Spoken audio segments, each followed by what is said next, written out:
a podcast.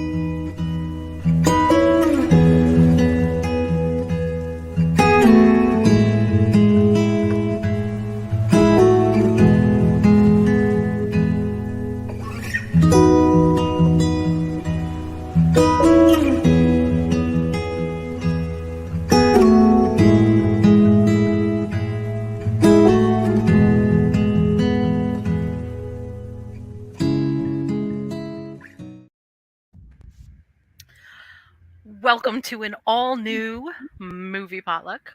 I want to welcome everybody from the wonderful island of Maui, where we are always not under the sea, but pretty close to it. And every time there's a tsunami threat, we could be under the sea. So it's pretty awesome. Also, to my producer, I don't know how many of you can see the intro, but he said it was a terrible intro, and actually, it was pretty gorgeous. So, Yeah, it was great. yeah, out the door with that criticism. That was great. So tonight's episode, and we're gonna do this. I know I always say this every time, but we're gonna do this a little bit different this time. Tonight's episode is called "Under the Sea," and a couple of ideas that kind of came up immediately for me with "Under the Sea," and the reason that I chose this as a topic in the first place is because I have been increasingly absolutely blown away over the years by the technical brilliance that is underwater camera photography, underwater cinematography. And as time has gone by, things have changed in underwater cinematography, both because of nature documentaries, but also because storytelling underwater is always such an awesome premise. It's so otherworldly. And as an example, James Cameron came up with brand new hardware to shoot some of his movies. In fact, he's at it again with Avatar 2 this time, which we'll definitely talk about. But there's something sort of amazing about changing worlds. And underwater, even though obviously we're still on Earth, there is something that sort of changes our perspective when we are looking underneath the water, and it feels like expectations switch in our storytelling. Real briefly, one of the first stories that I remember thinking this was the best idea for storytelling is ironically the Sword in the Stone, where the little King Arthur gets turned into a fish. And then part of the story is told in the moat, where he's being chased and where he learns this really valuable lesson. And the reason that I thought that that was so amazing is because there was a sharp demarcation line between where his world began and where the world of something else started. And it was a crazy kind of a moment for me where I picked those two things up and put them together. But then I started watching movies like, and this one I'm going to talk about a lot tonight, The Abyss. And in The Abyss, the first and most important aspect of the abyss is basically that there are a group of people that are cut off from the rest of the world undersea. Now, that by itself would be scary enough, but then other things start happening and it becomes even more otherworldly. And the technical part of bringing the abyss to life, I mean, I don't even think you could make a movie like that today. It was so amazing. And then there were movies that even go further back where we look at like 20,000 Leagues Under the Sea. And the amount of unsophisticated camera techniques totally fool us into believing that we are underneath the sea. Now, to today's trained eye, there isn't a lot of CGI. It's just Travel and Matt in the background, and it's kind of silly, but it still feels very claustrophobic, very um cut off from the rest of the world. The possibilities can happen here that can happen nowhere else. It's kind of an exciting idea. So I've got a lot of movies that I want to talk about tonight, and I've got a lot of processes that I want to talk about, how we feel about how movie making has progressed in the past 20 or 30 years. So I'm going to introduce my panel tonight and we'll get to our movies. I'm going to start with you, Betty. Betty, how are you tonight? Good. I just signed the papers to sell my house today. It's Yay! officially not mine tomorrow at 4 p.m. Wow. Okay. So next week you're going to be broadcasting from out on the street someplace or Yes, it will be next to the curb. No, I will be a renter basically into for a month. wow. Well, first of all, congratulations. I'm really glad. Thank you. And secondly, very good to see you tonight. And Tori, Tori, how are you? I'm good. How are you? Very good. Tori, I feel like I've been seeing a lot of you with our other podcasts as I well. know. Yeah, we spend like 3 hours a week together now, isn't it? That's too This much. this is not a bad thing. No, it's really No. not a bad thing. I feel like we cover so much ground during the week that by the time we get to Thursday night, we already have a ton that has gone on. So I Yeah. actually really like it. Yeah, it's cool. Okay. Okay, so I'm going to open the floor and I'm going to first of all ask you guys, maybe it doesn't have to be the movie that you chose, but what do you think is your favorite story? Whether it's been put into a movie or not put into a movie, what's your favorite story under the sea? Go ahead, Betty. I was gonna. I'm going with my octopus teacher. That was so good. Have you Oh, guys that is seen a good it? one. You go through this entire life of this octopus and you get entirely wrapped up in its little life. And you learn so much. And that was incredible. So, That was incredible. like, kids loved it. It was a documentary on an octopus, and kids were all over it, and adults were all over it. And it was incredible. And there's a TikTok that I follow, and just recently their octopus passed. So, that was Oh sad. no. Oh So, no. in memory of the octopus that I don't remember its name right now. Oh, It's it, R.I.P. Octopus. it's a whole story. It is an Yeah, absolute whole story. It's not just a to anyone who hasn't seen it, it's not just a documentary. It is absolutely the narration in it is absolutely this whole unwinding story about the octopus and the journey that the people who are watching the octopus kind of go on to. It's pretty amazing. they like become friends. Yep. I absolutely love it. I think that's a good one. It's so good. There's a similar one on Netflix that's the puffer. He's the puffer fish on the reef, and it is done very much like that. And it is the music is amazing. It's sometimes it's super bright, sometimes it's a little bit scary, but the cinematography is absolutely amazing.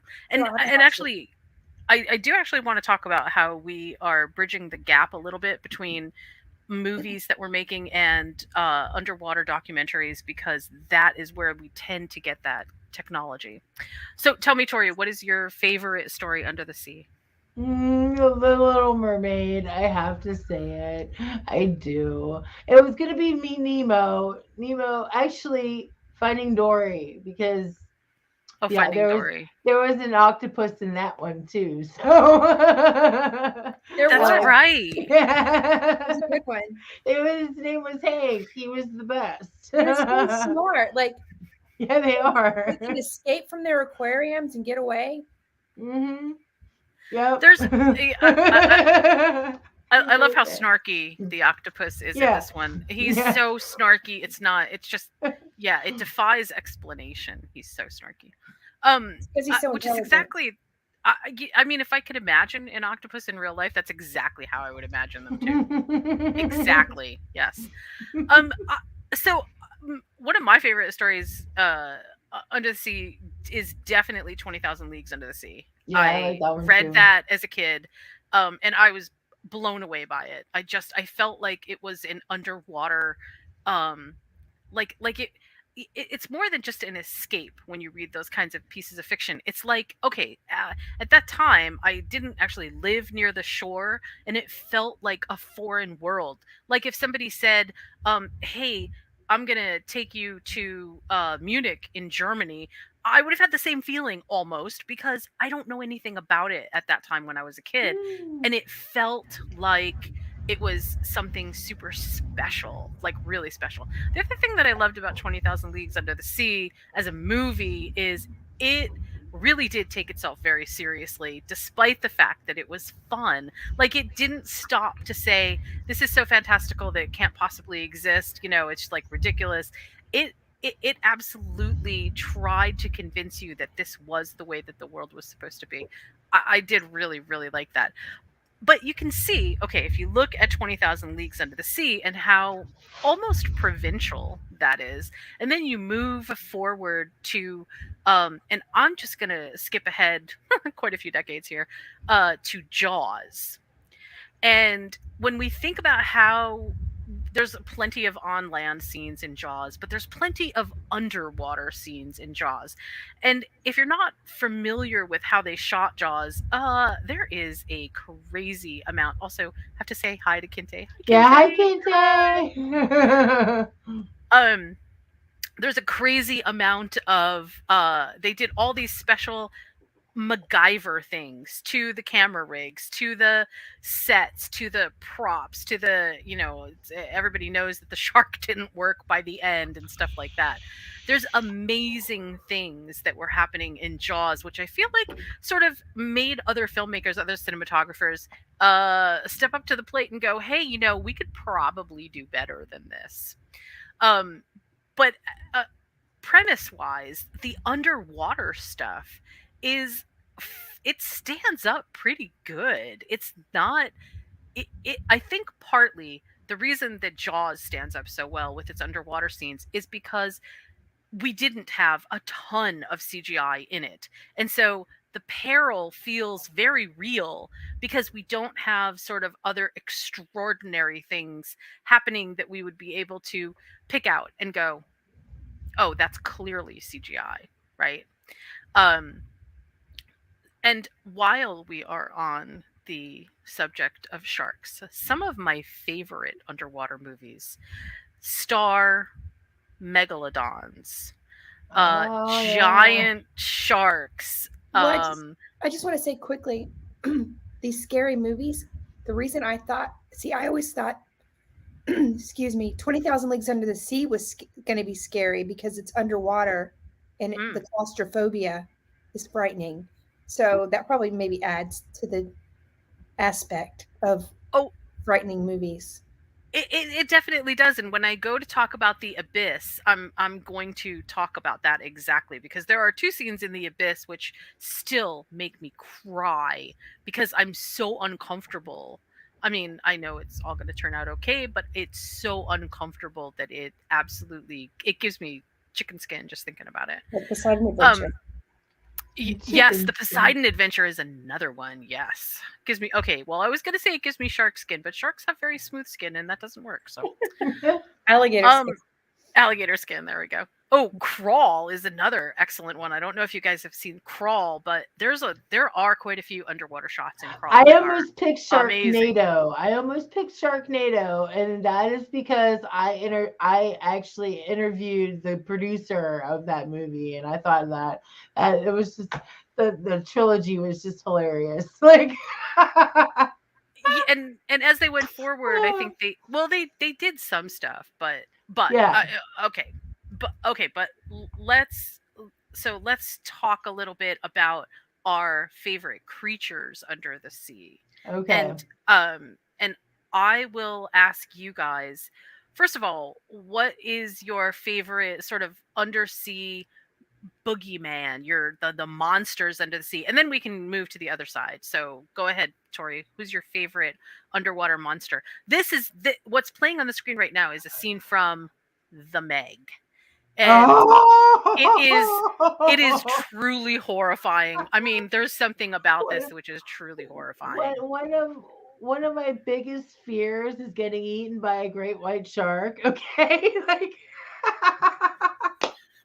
Oh no, that big jaw. I can't do it. I can't do it. But I love Bruce from Finding Nemo. I thought he was a Oh, good villain. Bruce. Yeah. Very. Okay, come on. Is he really a villain or is he just like an anti-hero? Kind of feel like he's an anti-hero. Yeah, but he was a villain at first, you know. He became a friend, but he was a foe, you But he know. was. Yeah. What about you, Betty? I'm gonna go with King Trident from The Little Mermaid. Hey, that's not bad. That's not bad. I don't. I'm See? not into the like Jaws did it for me. I'm not really into the frightening movies unless there's like no thanks. No, yeah, and I'm going to talk in a second about how many movies under sea are actually the scary movies or the very science fictiony movies. Like if I see Um, someone in pain, I feel it. Like mm, it hurts me. So like I can't watch a lot of scary stuff, and when I do, it's has to be I have to like the storyline enough that I can cover my eyes during the scary stuff.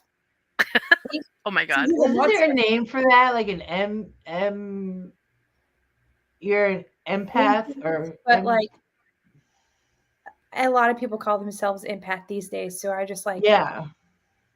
I kind of like step away from that. Just Yeah, you have to. You don't want to be part of the crowd. I don't. Well, I I don't do. want to be part of like if you go on Reddit, everybody who's an empath thinks that they can tell the future. I'm like, that's not how it works. Well, Yeah. okay, when it comes to movies, okay, first of all, when it comes to movies, there is something I do think that people get very uncomfortable, especially about, and I think sorry, I think Betty put it really well. There is something uncomfortable about underwater movies, especially when it feels claustrophobic, because not being able to breathe is one of those situations where, as a human, you recognize immediately that this is mortal danger.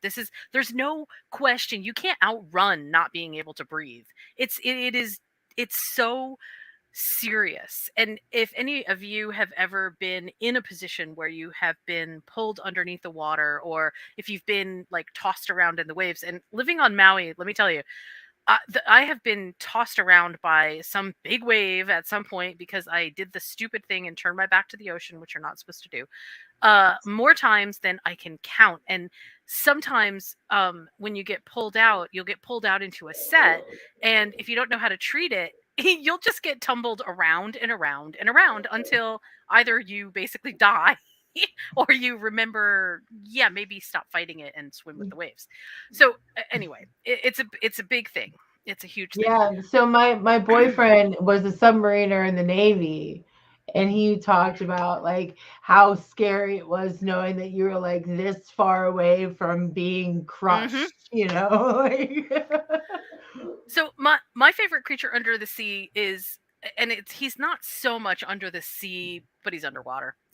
Is the creature from the Black Lagoon. oh. That's one of my, when I saw that as a pretty young kid, it made a huge impact on me. I think because first of all, it was like the first experience that I had with kind of a monster that didn't sort of obey the normal monster rules, and sort of did his own thing. It was very, to me, that was very interesting.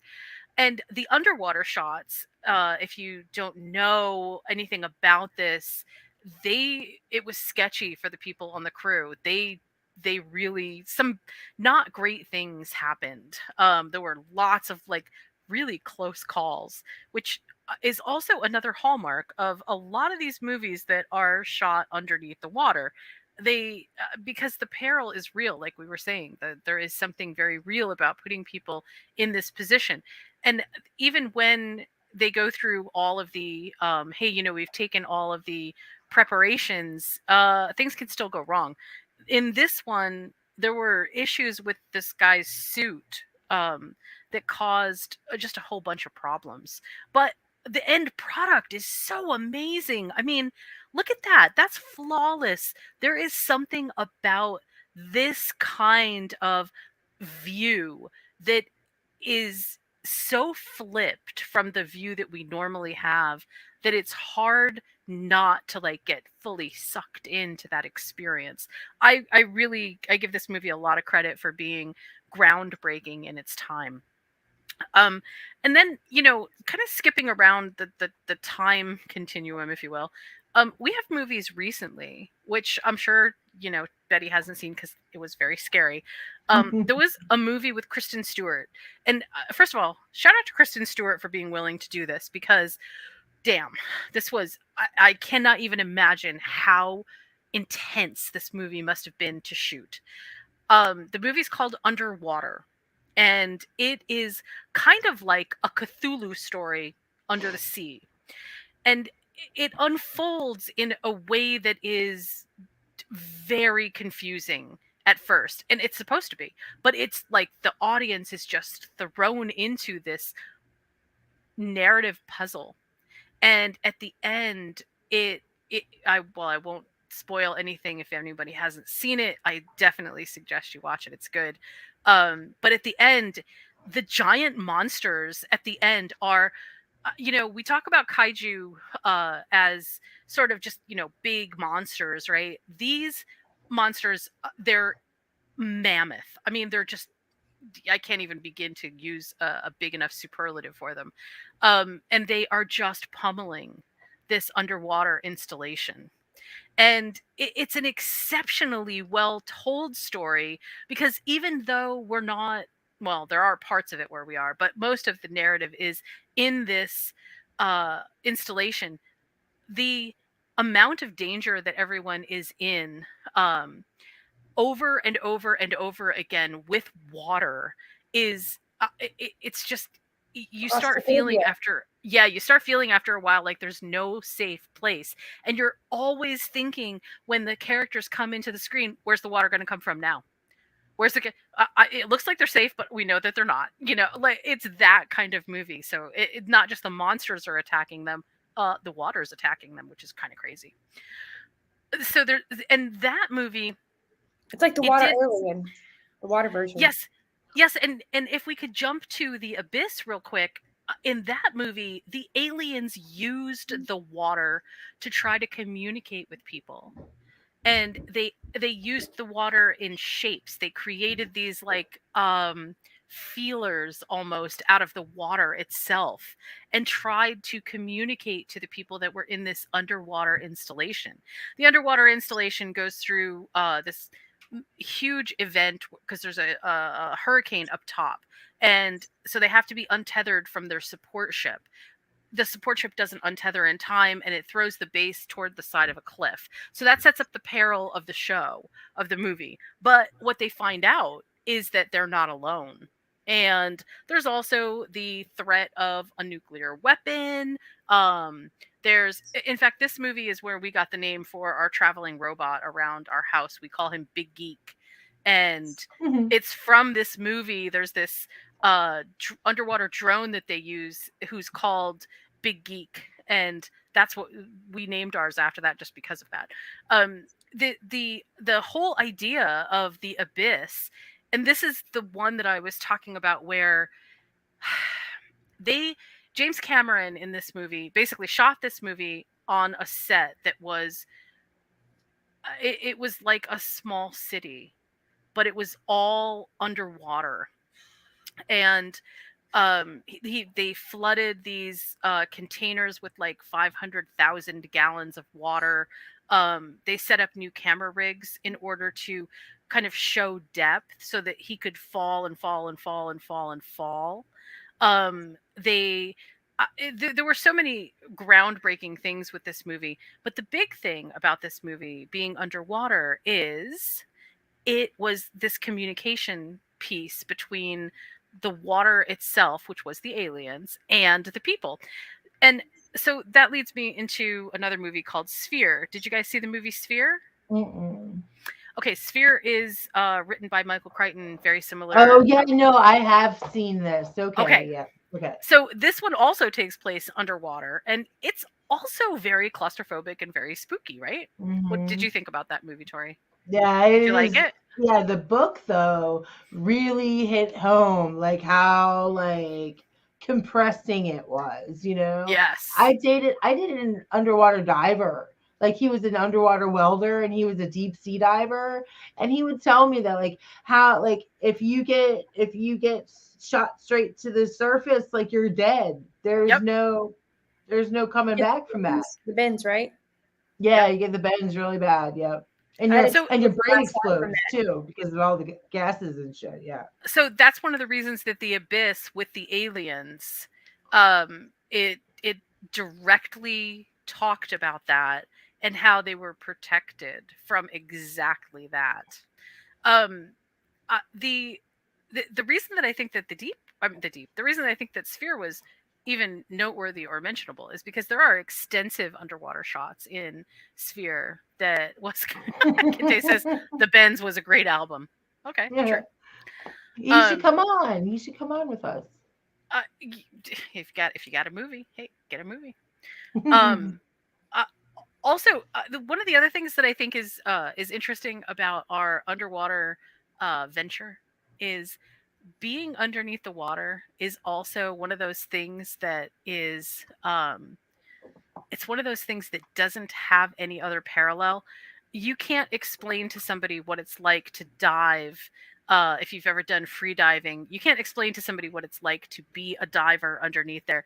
The stillness, the movies don't always capture it really well because we always have soundtracks and things like that. A couple of them try, but there is a stillness to everything underneath the water, which is it's not silent because there's lots of stuff happening, but it's not the air. It's not sound travels so differently underneath the water. Have you seen White Squall? That doesn't sound familiar. So Ridley Scott did it, and it reminded me. So, all the kids go on a boat. I guess they're probably problem kids, and they go on this boat and they get into a storm or something.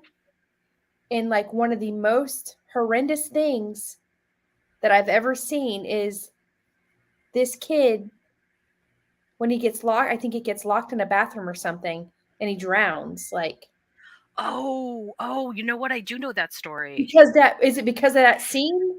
Because like, yep, with a monster, even if you have low odds of killing it and winning, yep, you have odds. Yep. But when you're stuck inside of something underwater and you can't move, you have 0 odds of winning that. Yep. And that's yep. frightening. Yeah. It's terrifying. I am going to bring in our friend Kinte to the show, and we are going to ask him what his. Hey, Kinte, how are you? How are you It's doing? ladies' night. Of course, that's why you're here, right? I'm an honorary lady tonight. Well, no, I actually meant you're a ladies' man, but okay. See, here I am trying to be nice, and you're taking it as wow. I'll take either. Yeah, I'll take it either way. All right, Kinte, lay it on us. What's your favorite underwater movie? Okay, you stole mine and I'm sitting there like I saw Spear, I saw White Squall, but you stole mine. It was The Abyss. But if I have to take another underwater movie, I know you guys didn't say Deep Blue Sea. No, but that's a great one. That's another good one. That's a good one, and it has one of the great scenes. You know, the Samuel Jackson speech, and then he gets eaten by the shark. Spoiler alert! Spoiler alert! But that's a great one. And oh wait, I got one. Your brother Josh will appreciate this next one. Jaws 3D. Is this the part where Samuel L. Jackson gets eaten by a shark? It is. Does he get eaten by a snake and snakes on a plane?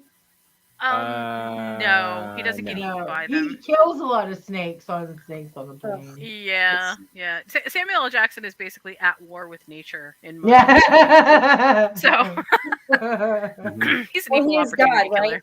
Wait, yeah, exactly. Wait, no, that's Morgan Freeman. That's Morgan Freeman. Does Under Siege count?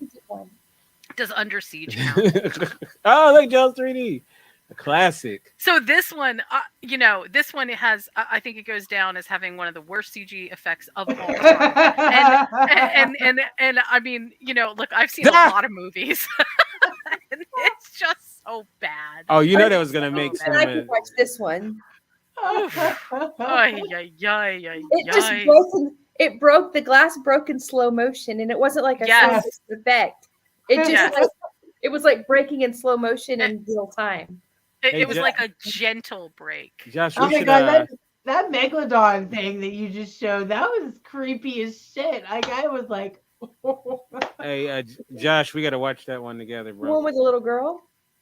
yeah, No, the little girl, no. she drops the ball. Tori I'm is like- talking about Megalodon. Kinte's talking about Jaws 3D. Oh, okay. Yes. Okay, so there's lots and lots of underwater kaiju. I mean, like this is monsters underneath the water seem to be like one of our most favorite kind of stories to tell underwater. But we do also have these crazy fantasy elements. And Tori, you chose for your movie tonight one that I think is sort of this one is it's like a lasting trope, and I'll explain it after you tell us your movie. Tell us your movie. It's Aquaman. Oh yeah, because he's under the water. I mean, there's scenes where he's out of the water, but Jason Momoa, man, he's sexy.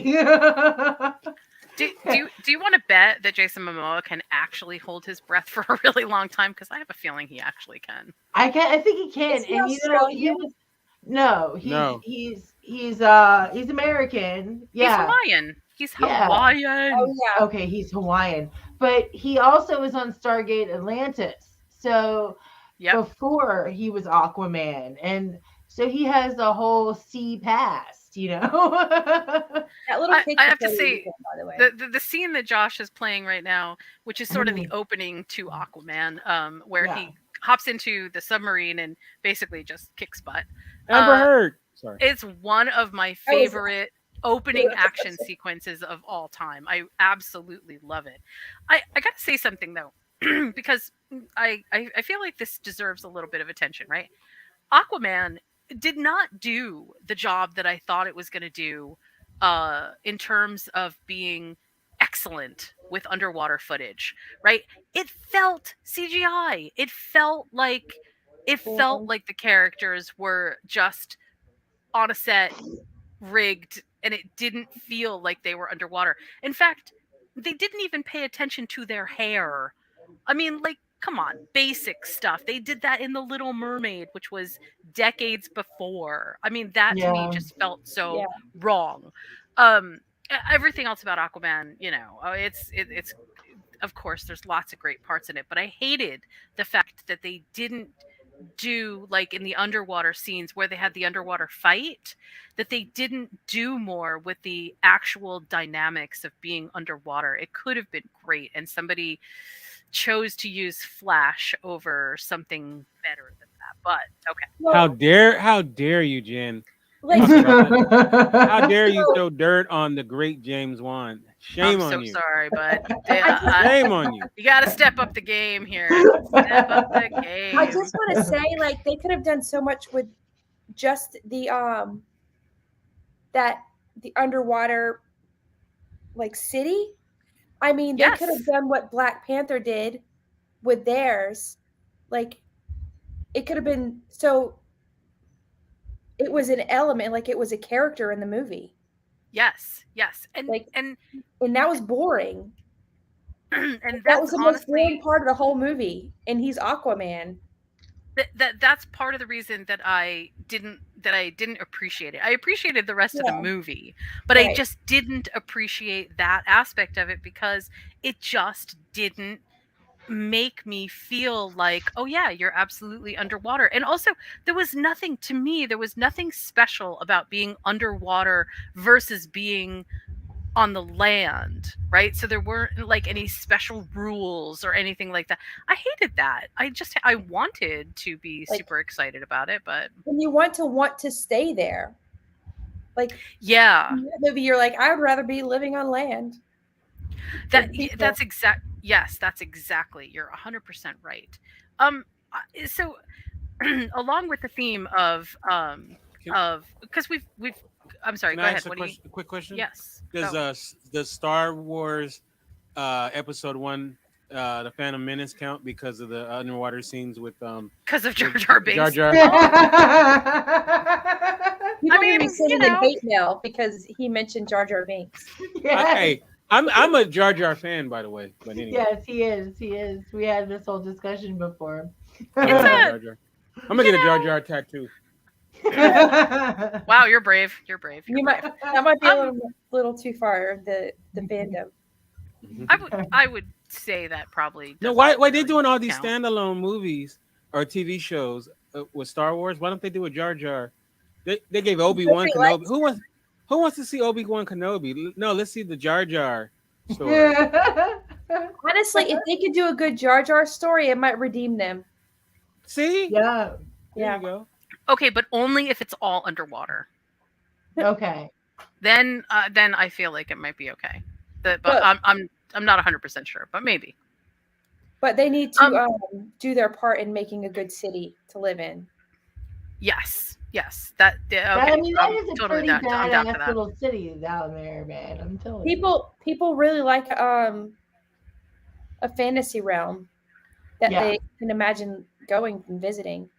So you have to actually want to go and be there for it to do anything. We were talking about spooky movies, right? One of the Hmm. spookiest movies that I've ever seen, and it's a horror movie or a thriller, I guess, maybe not so much horror, but it's The Shallows with Blake Lively. Like that Yes. movie I Love was was that gonna get to movie. that so one. Great creepy. Yep. movie. Great I was gonna movie. get to that movie. I was gonna get to that movie. I was gonna get to that movie because this is one of those movies where as above, so below. Um, what you realize is happening above the ocean is sort of there is no difference between what is happening above the ocean as opposed to what's happening below it. What's happening below it is the scary thing, of course, but it is she has full access to both sides of the equation. She's not just submersed underneath the water. She can see above it and she can be below it. That is tricky to shoot in a narrative because usually when you're underneath the water, it's a whole new world, right? Sorry, Mhm. Disney, but it's a whole new world. It absolutely is a different perspective. There's different rules for what's happening for Blake Lively. um That looks she like the most experiences the full horrific video horror game. of everything. What's that? That just looks like a horrific, like the most difficult and horrific video game I've ever seen. Oh, it It's- was insane. It was Yeah. insane. Ooh, Yes, she by the misses end. so much. Yes, by the end, you're just by the end, originally my kid, who is such a wildlife, loves everything wildlife, was like, "Why is she picking on the shark? Why don't?" I mean, like she really was doing that. And by the end, my kid was like rooting for the shark to die. So it tells you a little bit about how things change a lot in that movie. What about the one It's where they put kind of him amazing. in the shark cage? Um, they made sequel. They made a sequel too with Jamie Foxx's daughter and Sylvester Stallone's daughter.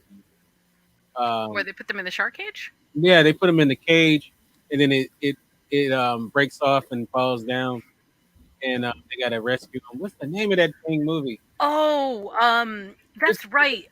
pretty Th- good. that was in fact, that I think, didn't that come out in like, it came I, out like in the past decade. No, yeah, past two yeah, decades. not that long ago. Yeah, it was like a Uh, couple of years ago. I I saw think it both was of them. No, I saw 47 the meters second down. one. There you go. 47 meters meters down. down. Yeah. That's a good one. That is a good one. That, and actually, that's another one that I actually wanted to talk about In because in the sequel, they had zombie sharks. yeah. Okay, so Yeah. but hold on, I'm getting off track. I'm sorry. So Are they that's just okay. as slow as regular sharks? Are they slower than regular sharks? I mean, No, they're pretty fast. All the sharks in those are pretty fast. Yeah, they're not docile sharks. They're they're not like human zombies. no, they're not World War Z sharks. Yeah. They're not like that. When we bring up um 47 meters down, before we talk about that one, I want to make sure that we talk a little bit about how certain movies, especially with the underwater theme going on, encourage us to think differently about what's under the water. And, we're talking a lot about, because, of course, we have a fear of sharks and this is a thing, but there are plenty of movies where the underwater aspect is basically like, this is the redemption. What we find underneath the water is the most important thing. And a lot of those are, I don't know if any of you ever saw The Deep. There's that one. There's a whole bunch of treasure hunting movies where divers go down and find treasure only to be thwarted by either man versus nature or man versus man or whatever. All kinds of things can happen in that regard. Um, that to me is always a fascinating one. But going The back to Incredible Mr. 47, Limpet is a good what's one. that? The Incredible Mr. Limpet. Like I don't think I saw getting that. away from the scary stuff. So he gets turned into a fish. Cartoon fish. Yeah. So it's Don like a real Knotts, right? guy. Yeah. Yeah. Okay. And so he goes down and you kind of see. Yeah. Yes, there we go.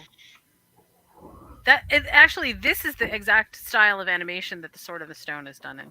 It's almost Yeah. exactly the same. Feels like it's the same animators. It's probably the same era.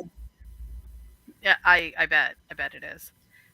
Yeah, actually, I love the fact that the fish wears glasses. It's just one of those extra things. Yeah, Because it looks just like him. yeah, that's super. And I feel like that's kind of like one of those things where he has to go on a lesson to figure out who he is, and he redeems the ocean or whatever. I really like that movie. So there is a well-known trope in storytelling, which is that when you enter the water, you enter a different world, or you can experience the underwater version of where you are as another portal, right? So you go from like the spirit world or the mortal world into the spirit world. And I mean, a lot of movies use this trope, a lot. A lot of storytellers use it. What's interesting to me is that of all the movies that we're talking about right now, none of them actually use that trope. None of them are the kind of movies where entering into the world is really like the passageway between one world and another. Except, I'm gonna tell you one. Does anybody here remember Journey to the Center of the Earth? Oh yeah. Of course. Yeah. The Okay. original though. Yeah, the original. Not So that- they not start that out remake. by going underneath the water, and then they have to go through the water in order to get to the special world, right? Which is somehow in the middle of the earth. We will just say we're going to suspend our that like- understanding of science and not pay attention to that. Is that like an Um, Atlantis type thing? What's that? Is that like an Atlantis type thing where you go down into the ocean and you kind find of- the world? It kind of is, but it's at the time it was like very science fiction-y, right? Where hey, maybe the earth is hollow at the center and there could be a whole totally different world there. Recently Maybe Godzilla versus it is King hollow. Kong. Okay, well, It's flat and hollow. right. Okay. I'm sorry. So another show. After this show, we'll do the movie Potluck QAnon conspiracy theory version, and we'll talk about all this.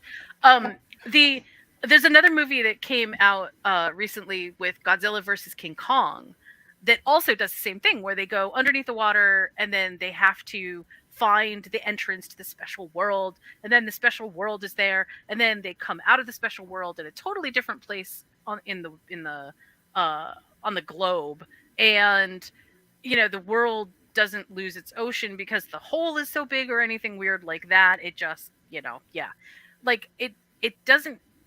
To me, I think that storytelling trope is one of the most overused and yet totally ridiculous that we have. When we use it to represent something spiritual, it's super cool, but when we use it for something that's like even pretend science fiction-y, to me it just doesn't work because it just gets silly.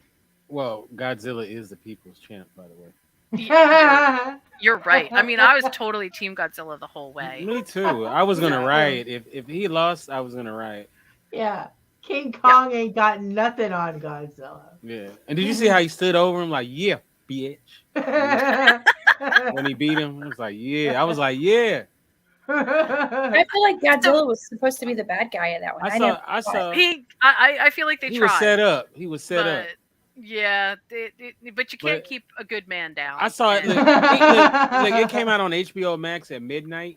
Yep. And Jen, remember, how excited was I about that movie? I was talking so about excited. Yep. it. Man, I couldn't wait. I was gonna go to the theater, even though it was on HBO Max. But then I said I couldn't wait. I was like, it's on my TV right now. So I was like, and I pulled out the big. I actually pulled. I have a projector, so I put out the projector and I watched it. It was like I had a house full too. It was like a bunch of people were at my house. We watched it like it was a prize fight. That's I actually Your of bets all- going on in the background. Most of the house was Team Godzilla. There was one person jerk that was Team King Kong. I we would've been actually just- have an episode that is coming up, which I think is perfect for that. Yeah, absolutely, we should definitely talk about that. Okay. Also, just not to That is a undercut big sort of. cat, by the way. That's a big. It is. She's bigger than both of my dogs. She's the biggest animal in my house. Is she a Maine Coon cat? I don't think so, but she might have some in her. She's only 12 pounds, but actually she's about 13 pounds. I'm going to go out on a limb, and I'm going to postulate that your cat would not enjoy the underwater antics of anything today. She might like the fish that's underwater. I guess I don't know. Yeah, probably the fish, but I doubt she's She gonna. does end up like her being water submersed. fountain. Watches the water as it that's her TV. So let's switch gears real quick, and we've been talking a lot about fantasy movies. We've been talking a lot about movies that sort of deal with the fantastical underwater without being too realistic. Let's move to something realistic. How many of you guys have seen The Hunt for Red October? Oh yeah, Okay, that's so fantastic. Hunt for Red October You haven't is seen it, also Betty? an It's a scary Awesome. one, right? Oh, it's No, amazing. no, It's That's great. that's No, I so haven't. scary. You know. It's No. Sean Connery. Sean Connery is a Russian captain sub With the Um, Scottish accent. with a Yes. Scottish accent. It's great. What's funny is I think I've seen the first 5 minutes of that movie. I've seen him on that ship, Right. but I haven't It- seen the whole movie.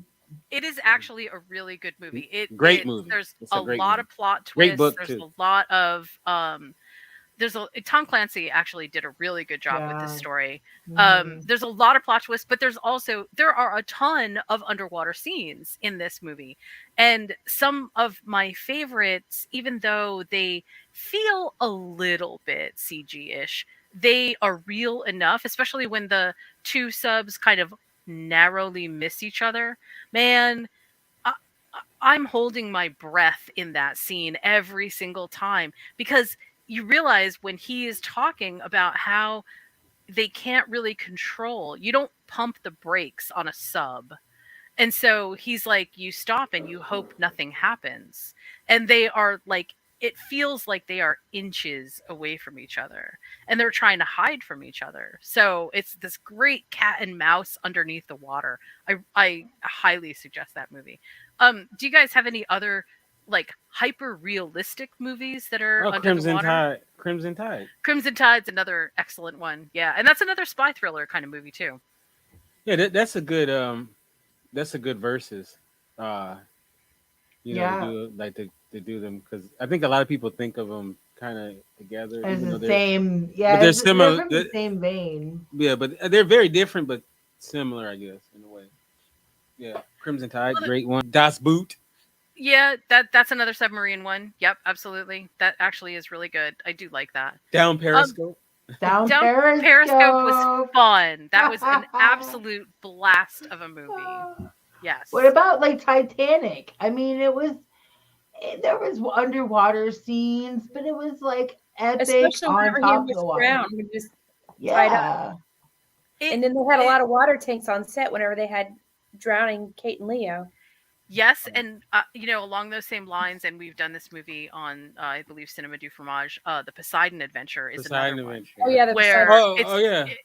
and actually we have that coming up as a topic. We've got disaster movies as a topic on Oh, an upcoming episode of Movie Potluck. oh yeah. Um, Lord of the Rings too. The Yeah, that's Lord original, of the another Rings. one. Yeah, Lord of the I want to Rings. say the Yeah, that original Poseidon totally underneath the water. Uh-huh. was way better than the second, the new one, the newer one. It's weird. Okay, so this brings me to one of the things that I wanted to talk about, which is just because we have the technology to do something doesn't always make it look good, right? There really is something about pairing the right story with the right tools and, kind of getting that result. And I've been reading a lot just because I'm sorry that I love James Cameron so much, but I do. Man, he is just such a he's genius when it comes to technique, and I'm such a procedure nerd when it comes to cinema by itself, like just the processes of cinema. And apparently for Avatar 2, there are scenes that we can see in sort of the behind the scenes stuff where he's got the actors in these diver suits. Uh, they look kind of like Andy Serkis does when he gets in, his total costume without being in the water, but they are under the water. And apparently, he had to set up some very elaborate systems in order to make this look realistic. I, I I don't have a ton of information on it, but it looks astounding. And if I harken back to The Abyss, that was James Cameron too. So you know that there is going to be the carryover of what he learned on The Abyss moving into Avatar 2, which is supposed to take place primarily underwater. You It's know, going to be great. I hate you to know, say it, but I did not like the first Avatar. It was beautiful. It's I beautiful. never saw the first Avatar. It was I, Ferngully, but with blue people. What? I never saw it. I also didn't like it because I feel like, and I'm again, I love James Cameron for his procedural stuff, but the story felt like every other um imperial story ever told, Yes, every exactly. other Yeah. colonization story ever told. Like, oh yes, we're gonna go colonize these people, watch them fight back. Like, I know that It that was is pretty. there's a place for it, but it's so old. It's just such an old story. Like, if you're going to give us something this beautiful, pair And the new. story around it, right? Do Like something new. you're doing this cutting edge technology and stuff, but then you take a really old Ferngully. story, yeah, Ferngully. Ferngully, and you don't Yeah, update it. Yeah. yeah. Yeah, it is Ferngully. I love Ferngully. I You told know you, what? Another movie that I like that has Pocahontas. on the same vein is Life Aquatic. Oh yeah. Yeah. That's very Um quirky. I s- I almost didn't even want to bring that one up Jen because doesn't. Jen hates Wes Anderson. Oh, yeah, okay. it's not that I Sorry. hate Wes Anderson, not necessarily. Although, yeah, maybe low-key I kind of do. Um That guy's a uh, genius. it's not that. Also, just if credit where credit is due. Yes, you're right. He is actually a genius. His shots are those the stills of his movies also feel like they belong in a museum. Like, you can't look at his movie and not think, oh my god, this is gorgeous. It's his storytelling that throws me way off whack. Um, but I almost didn't want to even put in Life Aquatic because I'll tell you why. Because so much of the story in Life Aquatic doesn't it there's the underwater element, but it almost feels like that's not important. I know that Right, I sounds get crazy it. to No, say, I but get it. Yeah. and so it just feels super different. Um, okay, I want to go. I want to go with this. I want to go with one more idea. Oh, there you So go. did any of you see the movie Pacific Rim? Yes. Yes. The, Okay, so the original Pacific Rim, and shout out to Stephen I didn't DeKnight see the sequel because though. I I didn't see love it. Bill Murray. I didn't watch the sequel. you didn't. He's an No, you didn't excellent watch singer. Pacific Rim 2. Well, No. I don't think did. Oh yes, Me no, he neither. did. Pacific Rim, um, is one of those movies that, in the end, we find out. They're obviously we know where the kaijus are coming from, and it's underwater, and there's this huge rift underneath the ocean floor. Um, there's I something. thought they were coming from Jacksonville. No, they're coming from another. They're coming from another dimension, but the dimension is underneath the water. Okay. The reason that I think that this movie is so amazing for our underwater idea, first of all, a lot of stuff happens in the water, which is sort of great.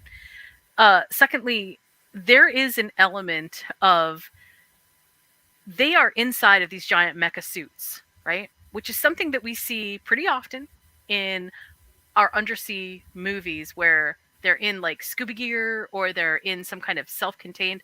uh 47 meters down does it. The Rift does it. We have this kind of like experience where we're seeing things through this very claustrophobic lens like we were talking about before. These guys are inside of this giant mecha suit. It's huge, and they are wearing basically the equivalent to scuba gear inside of the giant mecha. And so it gives you this feeling where they're fighting in the water often, right?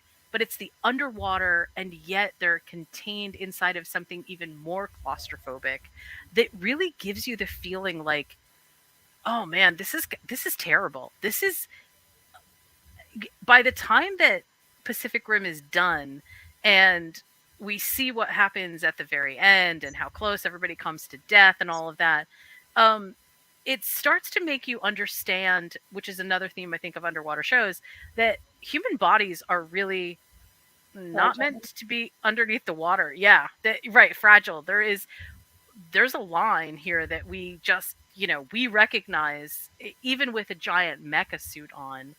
Uh, Being underneath the water is like our arch nemesis. It is the most villainous of the villainry.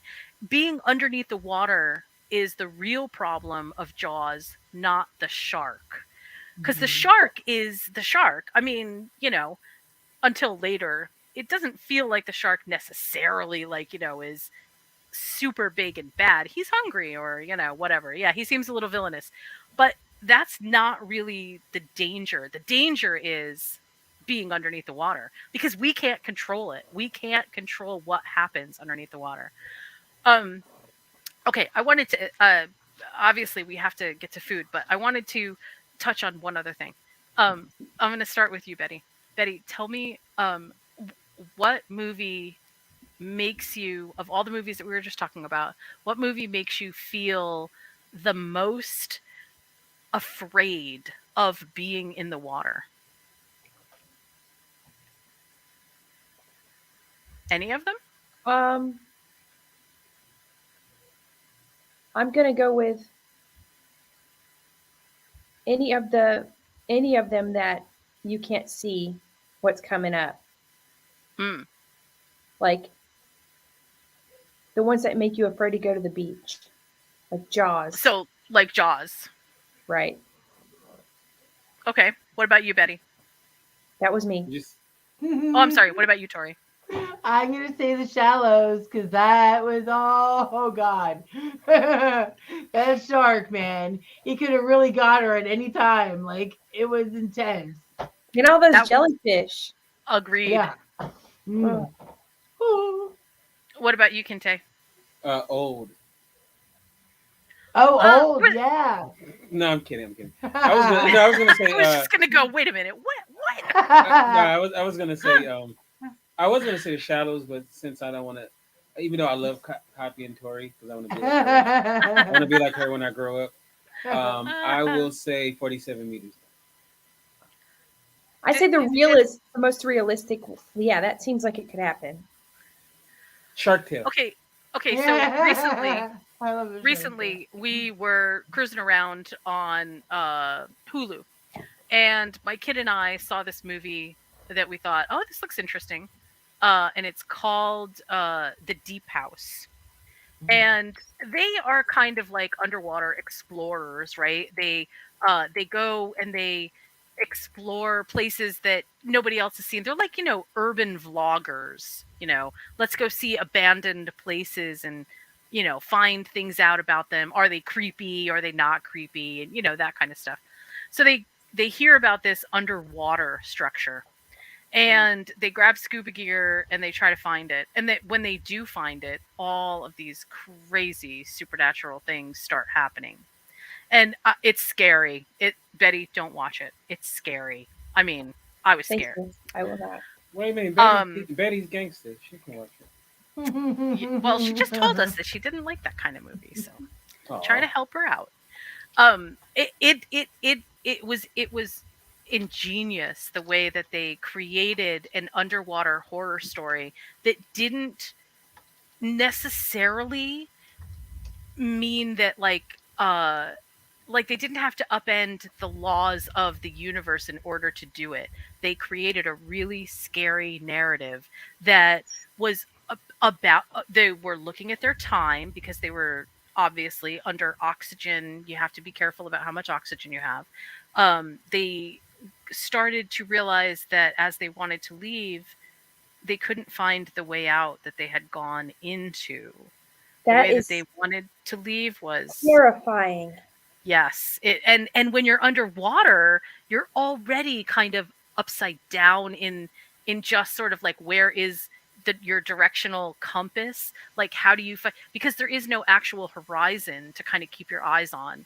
So it was really well done. I have to give a big shout out to it, because as I was getting ready for this, we watched that and I thought, you know what? This is really good. Also, the camera work in that particular movie deserves a lot more credit than I feel like anybody has given it so far, because it's one of those things where it clearly is jumping from first person perspective because they're video bloggers. So you're getting kind of a lot of almost, how you get shaky cam and you're like, oh, the person's holding the camera. It's like that, but it's underwater. And that takes a lot of forethought, because those underwater shots are not easy to get. So I give it a lot of credit. I'm going with that one. That's the scariest movie so far. Oh yeah, you know what? I forgot. Betty didn't even see it. I didn't even see it. That's it. Remember Open Water? Oh yeah. Oh yeah. Open Water is another one of those, as above, so below. It's not about necessarily what's really underneath the water that's super scary. It's about not being able to access the world that you need to access in order to be safe, right? Yeah. Because there's all of these, the normal things that are scary in the ocean are just there by default, right? So those people are just basically cut off from being, and well, in the first one on the boat, that was cool. I like that one. Can everybody swim? Yeah, I can. I can. Me too. They threw me in the water and said, swim. Josh did that? Did Josh do that to you? No, but he would have if he could. You're all invited. You're all invited to come to Hawaii. I'll bring you. I'll bring you to Big Beach, and we'll go on a big swell day, and we'll see how you do. I'll just throw you in the surf. We'll see how you do. Well, body surfing takes on a whole new meaning when you're a tourist and you don't know what to do. It's hilarious. Tori will protect down. Yes, I will. I'll protect him. All right, so okay, so let's end our episode with some food first before we get to social media and all of that.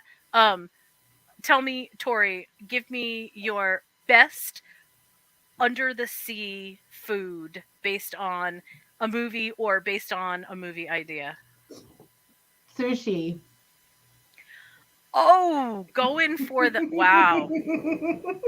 Got personal. Yeah. Got personal. You know what? No wonder the sharks are after us. This is why. This is why. I was gonna say shark fin soup, but no, I'm going with sushi. All right, Betty, what about you? I couldn't think of anything, so what I'm gonna do is, when I go swimming, I really like eating Doritos, so it's going to be a chips bar, ice cream bar, yes. and just a bar. So I'm going to give you a suggestion. Okay, so if this was me, what I would do is have the dip out, and then I would stick the Doritos into the dip so it looked like sharks swimming around. Oh, that's a clever idea. Yeah, that's cute. There you go. Dips are my favorite food. So there you go. You see, Kinte's got it. Dun, dun, dun. Nailed it. All right, Kente. What do you got? What do you got for us? What do you bring into our Crab legs, of course. huh, And again? I'm This is what. addicted. I'm addicted to crab. So I hope you when I kill it before you cook it. Well, no, you gotta eat it No, okay. alive. no. If you cook it alive, they're actually sentient beings, so they actually feel it the entire time. No. I mean, you eat it while it's alive. I eat everything alive. Oh yeah. What are you, That makes Like when I sense. Japanese? I don't I just eat the cow.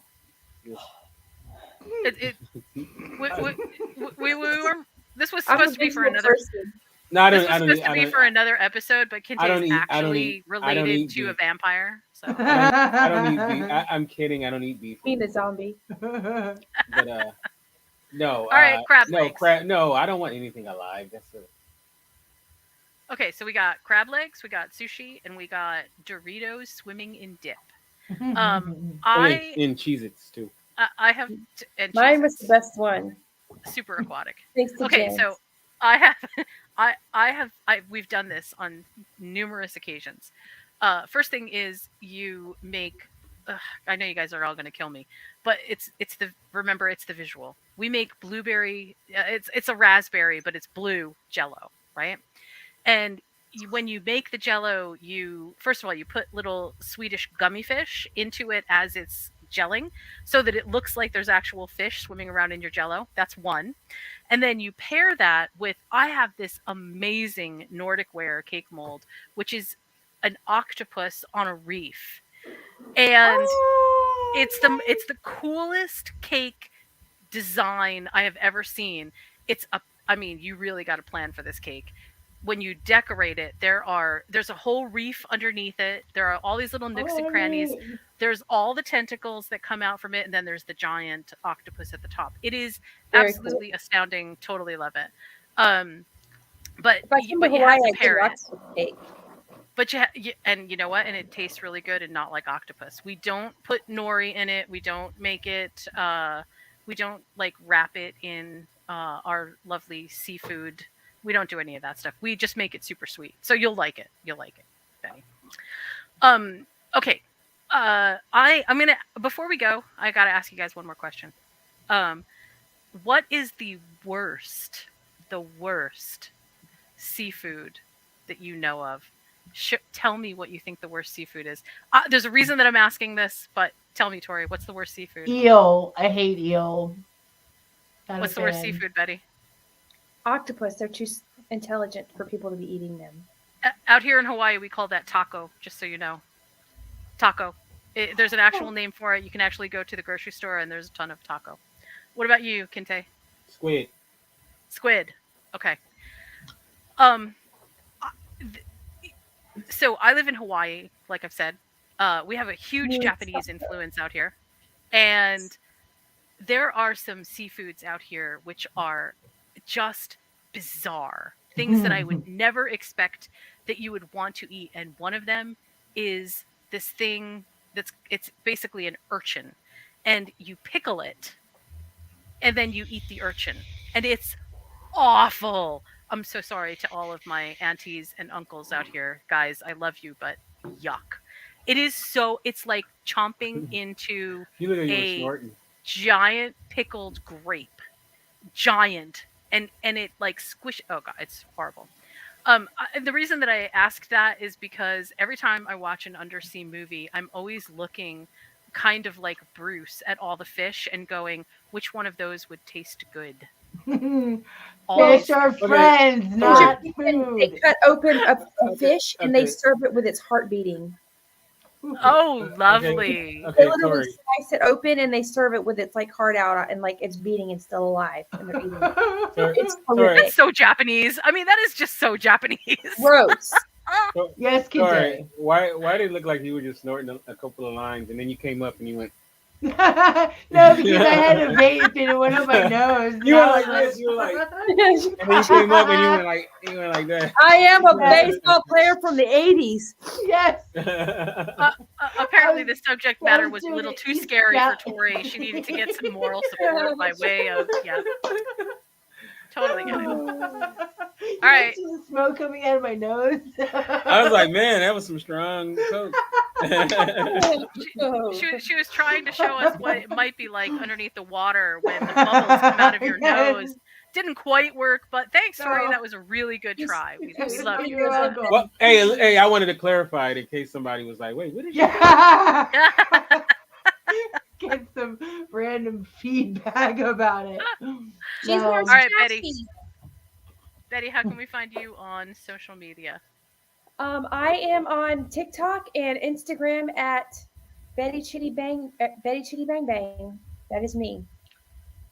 All right. And we'll be looking for your new TikToks on the street, right? As you leave your house, we'll be looking for Yes, your I will. TikToks on the street. Maybe somebody will let me use their garbage can for like to store my stuff for a little bit. I can't wait. Hey, listen, if you're close to the water, we all know how safe it is underneath the water, so you're in good hands. You got it. Tori, That's how can we find you on social media? You can find me on my Facebook page, Tori Rush, and that's where you can get me on my program called The Infectious Geek. And I also do a podcast with my friend Des called Dozen Tories Podcast, and we talk about all things marijuana related. And then also we do another show together called Pilot Season, where we take pilots, different shows, and we talk about them, and it's really fun. Really And fun. Last week was super fun. And just to clarify, because we are doing Under the Sea, it's not actually pilot whales. It's just the pilots. Yeah, it's just the pilot. Or Palm Pilots. Or Palm Pilots. Yeah. Oh wow, Kinsey, you just immediately like disclosed how old you are. So yeah. I know. All right. All right, Kinsey, how can we find you on social media? You can get me at Kente F on Twitter, Kente Ferguson on Instagram, and of course the website is theindyradio.com. That's the indyradio.com. And big shout out to Big Josh on the boards. And how can we get you, Jen? Yeah, well, you can find me at moviesandmeals.com. You can also find me on Pilot Season, where I am also trying really hard not to be so snarky, but it's really hard. So next week's episode is going to be the historical epic.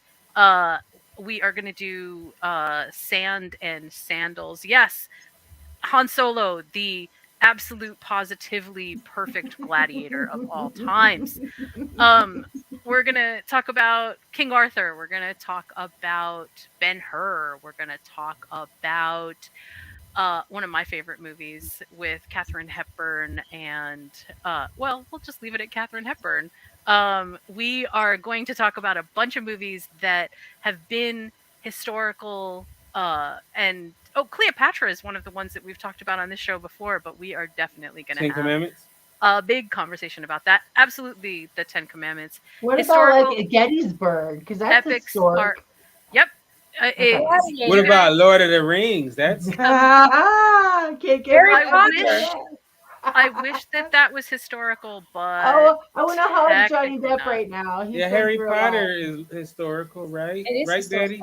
Yep, it is. 80s. Well, it's hysterical. Oh wait, that's a different show. It's historical. It's back. So come with your best ideas for the historical epic. This time, I'm going to challenge my guests to come up with food that they would have served during the time of your movie. So if you're picking some medieval movie, break out some medieval ideas. It's going to be fun. I have a feeling you guys won't disappoint. A turkey leg would be awesome, except I really don't think that they had turkeys. We'll talk about that. Isn't that what they served at medieval times? We'll talk about anachronisms and how ridiculous certain things really are. Because this is one of those things that actually makes me mad. I'm sure everybody's going to be excited to hear this. I'm going to do a Kid in King Arthur's Court. Great. Robin Hood Men in Tights, baby. We're just all right. Go now. Okay. We will see you next week. Thank you, everybody, for participating and listening. Bye.